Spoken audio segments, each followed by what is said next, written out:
Hello and welcome to North Star Stamper. I'm Susan Kramer. I'm an independent stamp dump demonstrator in Minnesota, and today I have a technique for you. I'm so excited about this. I always want to know how people discover techniques, so I am going to talk about the background. Okay, there we are. I had to find myself on the computer to make sure my video is working. So these are all the places you can find me. Hopefully you follow me on Facebook and on YouTube and Instagram and Pinterest and all those places. If you need to contact me, the best way is to email me at susan@northstarstamper.com. So today's technique, let me show you what you'll need. A brayer, and this is the brayer in our January through April mini catalog 2024, in case you're watching this later. I have not noticed too much of a difference between this brayer and brayers we have carried in years past. So a brayer, and you'll need a spritzer. I just have water in here, and you can see I have it labeled with a W because I sometimes put alcohol in my spritzers. And then you're going to need some ink. Today I'm going to try a couple different things. I'm a little nervous when I haven't tried things before, but I'm going to try using crumb cake and pecan pie for my technique. So the background of the technique, and then I have my glass mat here. I have another option if you don't have the glass mat, but the glass mat was kind of what prompted me to do this. So normally we take a brayer and we ink up, ink, and then add ink to our paper. And I think this is Fresh Freesia and Bubble Bath. And a couple weeks ago, I couldn't decide which color to use, so I decided to put ink on my glass mat in both those colors. And then I thought, well, that's not going to be, I wanted it to blend. So I spritzed it with some water, and I used my brayer to pick up my ink, and I added it to my card, and this is what I got. I was kind of expecting a color between these, and so when I brayered it and I lifted it up to see what it looked like, I got these interesting shapes in the color. And so I just went crazy. So again, this is just what you would get if you just add ink to your brayer and put it on cardstock. But with my technique and adding water from your spritzer, you can get all kinds. You can see I've got an idea here for you how to use these backgrounds. This one was Starry Sky and Parakeet Party. The other day I wanted Starry Sky Designer Series paper, and I didn't have any current paper, so I wish I had thought of this technique before then. Again, you can use it as a background for a silhouette. I've got so many ideas here. And if you go in the same direction, doesn't that look like rain? I don't know if I have any, and then I went sideways too. I don't know if I need anything right now that would go good with rain, but that is the technique, and I don't have a name for it. I do, excuse me, have some finished samples to show you when I'm done. So to show you my technique, I'm going to use Petal Pink cardstock. I'm going to use pecan pie. I'm going to put this right, I'm going to make sure I'm getting this right there. And sorry for let me see if I can move my light. I don't know that I need my light right now. That was pecan pie. This is crumb cake. I'm thinking ahead. I'm going to be making some Easter cards. Let's see, my ink pad is not flat. I think I need to replace my crumb cake ink pad. Anyway, I'm putting ink on my glass mat. I'm going to take my spritzer and I don't know, if it's not wet enough, add some more. I don't know if it could probably be too wet. It would dilute it too much. And then I'm going to take my roller. I'm going to put the legs up so that they don't get in the way. You can see I'm blending the ink. That's interesting color right there. And then you lift. Well, that didn't work so good. And lift. Roll and lift. And as you get less ink on your cardstock, you're going to get this effect. I could brayer over that and make it go sideways. And just keep adding that ink and roll and lift. And when you get splotches, you can just roll it out. I'm just adding this ink to here. I think this is going to make interesting wood for crosses for my Easter cards. Let me add some more ink. I can see I have less ink over here, and it's not going to be too dark. Cupcake is a little lighter.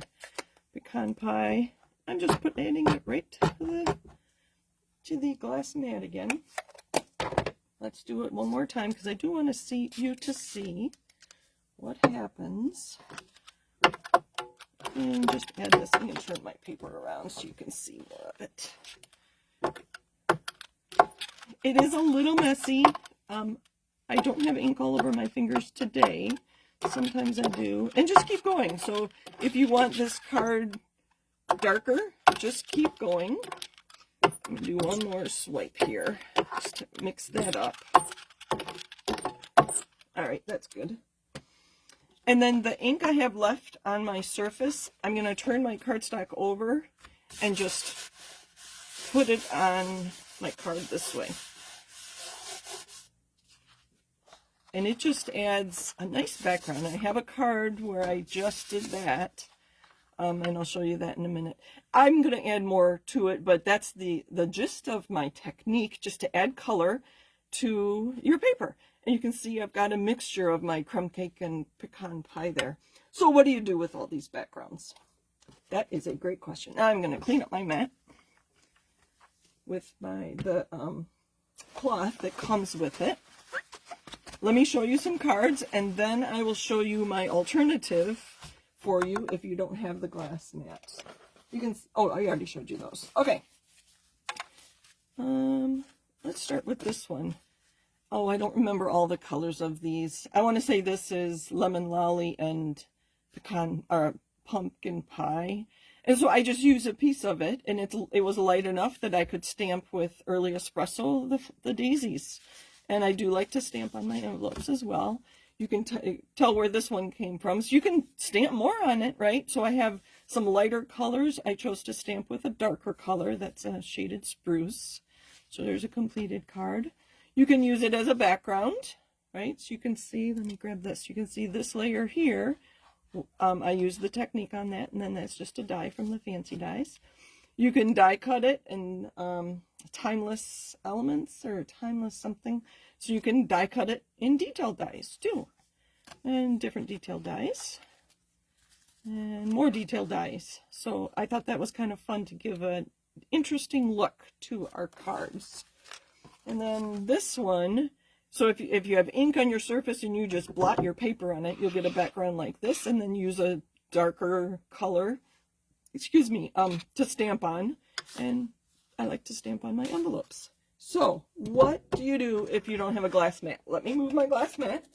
You can see what I'm doing. Oh, and here's some more ideas.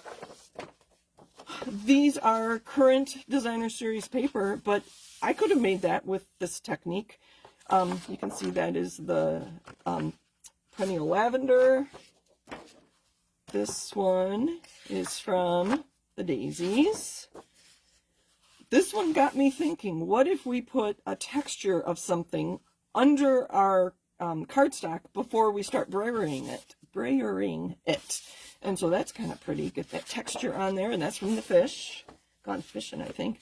And this one, again, just use a darker cardstock, maybe like a balmy blue, and then use navy, or balmy blue and then use blueberry bushel to add color with your brayer.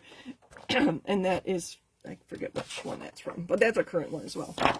Okay, let me throw those on the floor. So I took my glass mat away, and this is just a piece of cardboard from 12 by 12, and I taped, just packing tape, some saran on my cardstock. You can see I ripped it there, so we're going to stay away from that spot. So let's just use a little piece here. There's just a piece of white. These are the colors that started it all. Fresh freesia. I thought about what colors I might want in a card, and I've decided I want to do some flowers.